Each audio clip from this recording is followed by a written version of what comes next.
Good morning, everyone. This is Dan O'Sullivan with your Bucks Island Area Fishing Report for Saturday, October the 26th. Hey, Halloween's right around the corner. We're going to show you with the guys, we're going to talk a little bit of how you might be able to go out there and trick and treat a little bit for yourself on Saturday. A little early trick-or-treating with some bass, maybe some crappie. We'll be right back with what Tom, Lee, Josh, and Gentry have to say.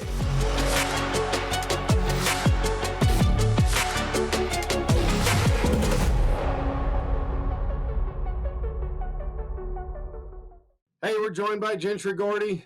He's a hero, folks. He's out there saving lives and doing things to help people, but he takes a little bit of time to go fishing.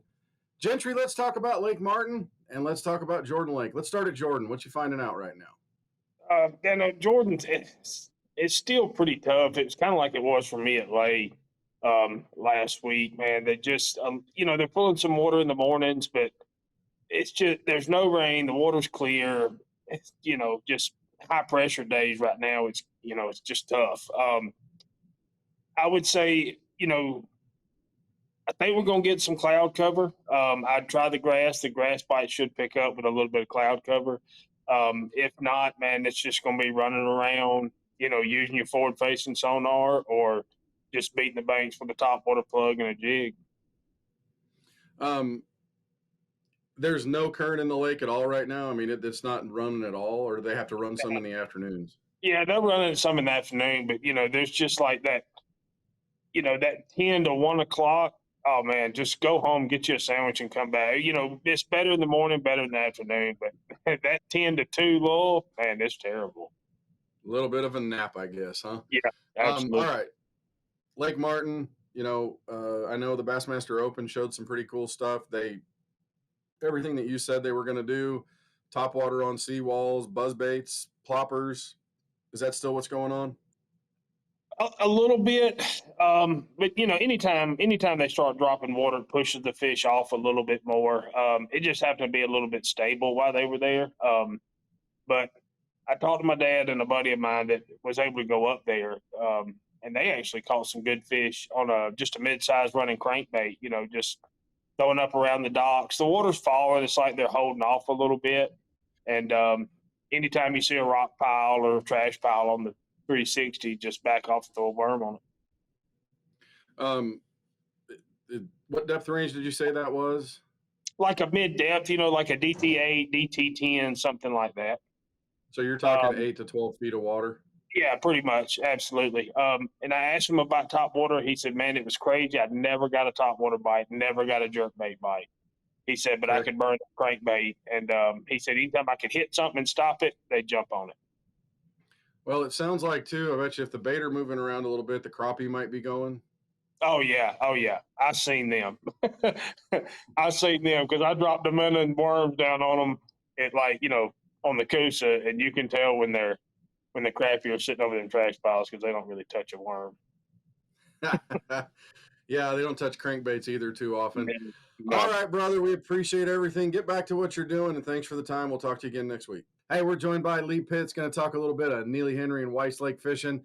I know you've been slinging some slabs up there at Weiss Lake, so touch on that for me real quickly. It's starting to get that time of year that we've been looking for. The water temperature is getting in the 60s now. Even with this little bit of hint of summer still kind of holding on with us, the water temp's getting down where it needs to be, and the fish are starting to react to some of these deeper drops and getting on this wood cover. Even with my hummingbirds, I'm seeing more fish coming in and getting around that cover. The bite is still a little slow. We're taking more of your, smaller profile baits, things like that. I've been using that new, the head turner jig from Garland and putting a baby shad, slab slayer, something a little small on it, but they like that flash. They want something, even dropping live bait down, using minnows. I can tell this last week, they wanted the smaller minnows, even with a live bait deal, rather than the bigger ones. So they want a small bait. They don't want to chase anything right now. You've got to kind of get in that wood and beat and bang around and make them come out and get it. It's just it's one of those slow bites, but the fish we're catching are good. A mixture of blacks and white crappie are coming in right now. So things are looking up here on Weiss. These fish are getting to do what we want them to do for the fall. Okay, what about the bass bite at Weiss? Give me 30 seconds. It's the bass bite is picking up. It's not where we want it to be right now. The topwater bite's still a little slow. We're catching fish, but we're catching smaller fish. Your pound and a half, 2 pound fish. The bigger fish, I believe, are still a little finicky. I think the cooler it gets, the better it's going to get. Yeah. Spinnerbait bite's been good. Flat side crankbait, things like that. All right, Neely Henry, we got 40 seconds. Tell me what's going on at Neely Henry. Neely's looking good too. I've been to Neely a time or two this week, crappie fishing, but I've seen a lot of bass guys down there, and they're doing the same thing. Neely's got some water coming through there, got a little bit more flow, and what they're doing is just looking for these little long tapered points. Any kind of wood cover you can find. The boat dock has been a good bite for bass, and the same thing. Little John's flat sided crankbaits. They really hadn't wanted that 1.5, and I don't understand that because there's not that much difference between that flat side and that 1.5. But they've wanted something that you could kind of beat around that wood cover, hit it, and stop it and quiver it. Smaller spinner baits has been good too, but like I said, it's coming. It's fixing to really bust off. Yeah, and I'm sure those crappie are starting to move around those deeper docks and everything. But Lee, man, thank you for everything, brother.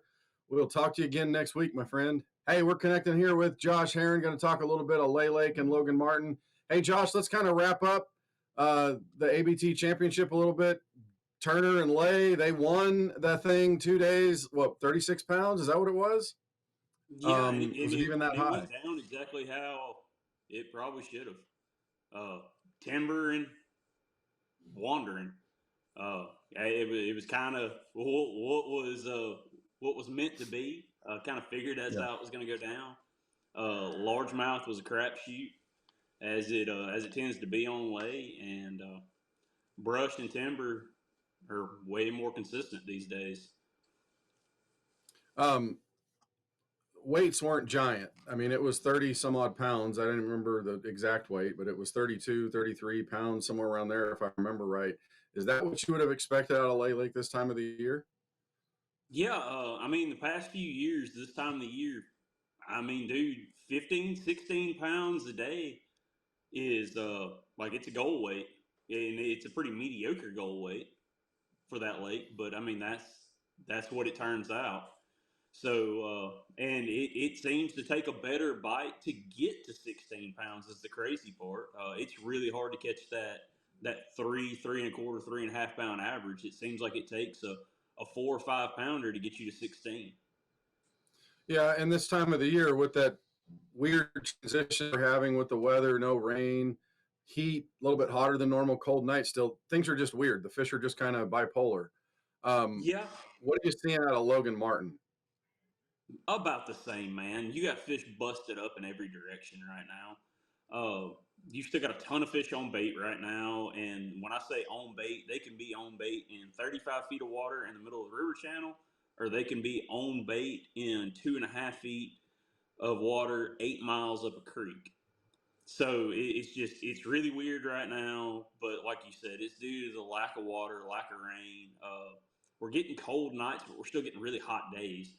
And and we're coming off the backside of a full moon, which this time of year I don't like fishing on moons during the winter because they traditionally bring big weather systems with them, and it's bluebirds. When I say weather systems, I mean like bluebird skies, high pressure days. Like during the springtime and all, we always look at like full moons as like triggering mechanisms for these fish. In the fall and in the winter, full moons suck. All right.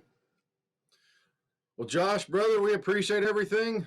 Thanks for the time, and we'll talk to you again soon. Hey, we got Tom Ott, who's joining us from work. He's at a convention, but that man's been on the water a bunch. Tom, what's going on Lake Guntersville? Well, I wish I was on Lake Guntersville right now, Dano, but we got to pay bills sometimes. So I'll tell you, it's more of the same this week. Just fantastic fishing's going on. I think it's still a little tough to catch those bigger fish. I've been hearing some stories, a lot of scoping going on, a lot of hoping going on. But I think that's where the bigger fish are really coming from, is following some of those big schools of bait.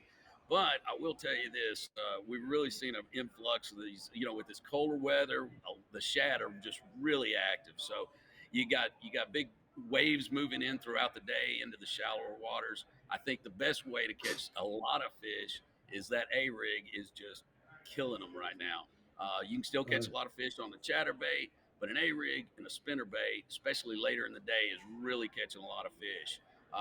The early mornings were not too cool, but we're still getting that. Some of the light, like a full moon, uh, makes the morning bite a little bit tough. I think the buzz bait still catching a few fish, but later in the morning on up into the afternoon is when the real bite starts. You can still catch some schooling fish with a topwater, a spook, something along those lines. So always keep one tied on. But a lot of these guys are just going out catching, just keeping 2 or 3 rods on the deck and being able to load the boat. Are the tournaments, the weights average? Or are they high, or what are you seeing coming out of there? It's very typical of any other time. We're seeing a lot of 20-pound bags, but there's always a few of those anglers that are going to bring in a little bit larger, bring in those 22, 24-pound bags. So, I mean, the weights are pretty stable. But as far as the tournament action goes, everybody's catching fish right now. So I would say an average 15 to 17-pound bag is very average. I don't think that'll win you much, but it'll probably, a club event or something along those lines will catch you, get you some money. Some of these larger tournaments, you're going to have to be up in that 20-pound, 22-pound range. And again, I think that's where these guys are coming up with the scope fish, and really, I mean, these beautiful fish coming out right now. What about crappie, striper? Are you seeing anything else out there? Oh, the crappie are just going stupid right now, Dan. I mean, I've got a friend of mine that's been fishing every day by the bridges, and just wrecking them. I think we've been talking about it. I think the move to the grass, a little bit shallower water, is coming on a little bit early this year. I don't know what's contributing to that other than just bait movement, but the crappie are really turning on, and it's time to get out there and start loading that freezer up for next year. Gotcha. Well, brother, we appreciate everything. Safe travels. We'll talk to you again soon. Well, that'll wrap up our Bucks Island Area Fishing Report for Saturday, October the 26th. Thanks for spending the time with us. You so much are the best part of Bucks Island. We appreciate you. You have no idea how much you mean to us. Hey, there's specials here, folks. There's all kinds of rebate type things. There's special programs for warranties and stuff. Come on by and see us. We got the boat that you want. If you're looking to fix yours, we got the service department, or we got parts if you like doing it yourself. And of course, never forget, we got that fully stocked tackle store upstairs in the loft. Come see us at Bucks Island. We look forward to seeing you.